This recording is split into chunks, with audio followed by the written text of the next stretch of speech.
Добрый день, поважаныя сябры. Я, Белаш Тимофей, вучень 8 класа Клецкай сярэдняй школы номер 1. Верш Янкі Сіпакова «Жанчына спявае».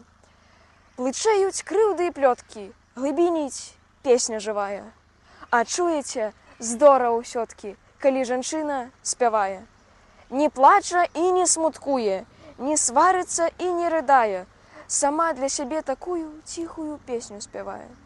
Значыць, усё ідзе ладам, і ў хаце, і ў цэлым свеце, няма дзе прыкнуцца з вадам, няма дзе бядзе прысесці. Сям'ю мінаюць хваробы, і родзіць бы лес той жыта. Соладка спіць круталобы, сынок накормлены сыта. Значыць, і домах дыхтоўны абмінулі каханне марозы. Значыць, і муж цудоўны прыходзіць дадому заўсёды. І ў самой удаецца работа. Ціхата навакола такая, злагада ў чалавечых сотах. Мір, ні ў кога ніхто не страляе.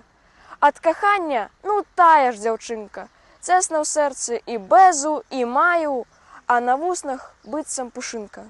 Кахаю, кахаю, кахаю. Для песні трэба прычына, для песні трэба немала.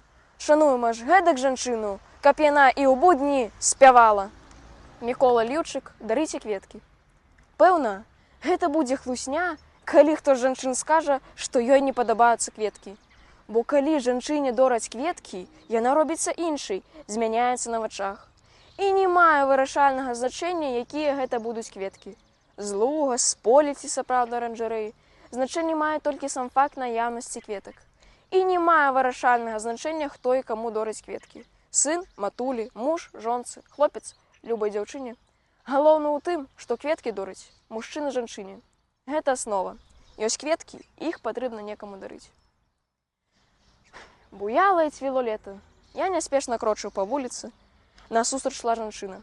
Звычайная, якіх тысячы па вёсках і гарадах Беларусі. Нічым не адметная.